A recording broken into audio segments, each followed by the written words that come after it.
Paano nga ba irekta ang Wi-Fi sa ating battery or sa ating solar setup? Para lang po ito sa mga naka 12 volts. Pwede rin naman po kung naka 24 volts kayo, gagamit pa kayo ng converter na 24 volts to 12 volts. Pero ito po ay para sa mga naka 12 volts setup lang po. Kasi ang Wi-Fi po ay 12 volts ang nagpa-power sa kanya. So bakit nga ba kailangang irekta yung Wi-Fi sa ating 12 volts kung may inverter naman kayo?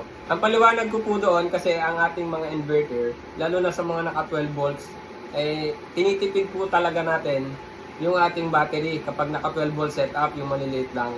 So ito po kasi ay kumakain pa ng baterya. Sa halip na padaanin mo pa dito, nasa 20 watts po ito, ay irekta mo na lang sa battery. Or dito mo ilagay sa ating SCC dito, sa output na to. Ayan o. Ayan. Pwede nyo po dyan erekta yan. So, ang tanong po ay paano i-install. So, ganito po ituturo ko po sa inyo. So, ito po yung power adapter. Ayan. Nito ang ating Wi-Fi. Pag bumili po kayo ng Wi-Fi, kasama na po ito. Ang inilalabas po nito ay 12 volts. So, para ipakita ko po sa inyo na 12 volts po ang lumalabas dito, subukan natin i-tester. Ayan. Gamit tayo nito ang ating inverter para may 220 volts tayo. For demo lang po ito. Baka po sabihin nyo bakit ako gumamit ng inverter. Ay para lang po maipakita ko yung output nito. Kailangan ito ng 220 volts. Ayan. Nasaksak namin. Ayan, nakasaksak na po yung ating power adapter. I-set po natin yung ating tester sa 20 volts. Tapos gamit po yung ating tester. Test natin. Itong gitna, yun yung positive. Yung gitna, ito. Ayan. Tapos yung negative ay itong labas. Ayan, 12.16 volts. So pwede po natin irekta yan sa ating battery. O kaya naman ay dun sa ating SCC. So ang sunod po natin gagawin ay puputulin natin ito. So pag ako po ay pinuputol ko yan dito sa adapter. Ayan, magtitira lang ako ng konti. Kasi baka gamitin pa ito para may nakaabang lang na pangdugsong ulit.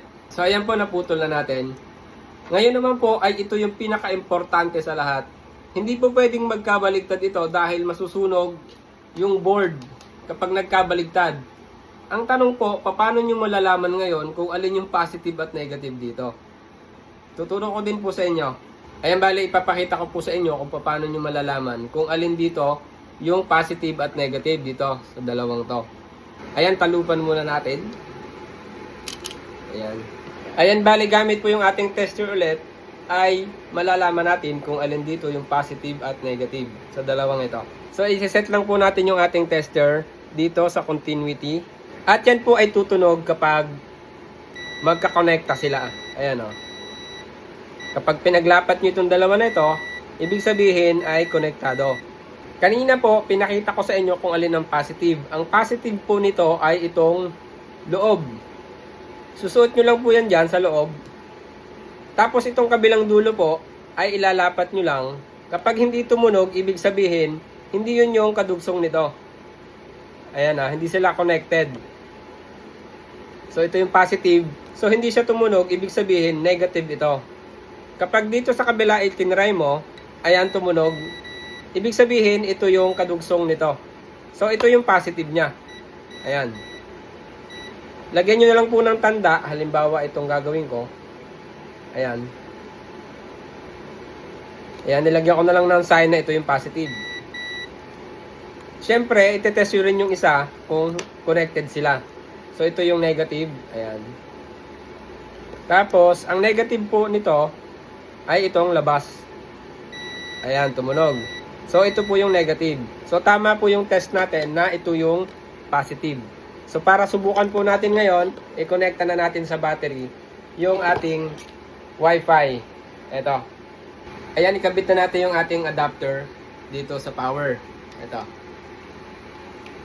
So, malinaw po, ito yung positive, yung nilagyan ko, binaloktot ko, para may sign ako. So, ito yung positive, ito yung negative.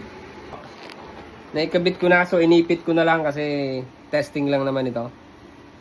Ayan, bali, may power na. Ayan. Ayan, kung nakikita nyo, ayan o. May power na siya. So, ayan po. Nagka-power na yung ating Wi-Fi. Ayan o. Ito yung power na, itong dilaw. Tapos itong pula, ibig sabihin ay walang connection. Kasi wala namang nakakonect na internet. So ayun po, ganun lang po kadali i-direkta ang ating Wi-Fi sa ating battery or sa solar setup natin na 12 volts. At mag-iingat po kayo na magkabaligtad yung ating polarity kasi masusunog po yung board nito. So yun lamang po, sana po ay may natutunan kayo sa video nito. At kung meron man po, pwede po bang pakishare para malaman din po ng iba. Maraming salamat po.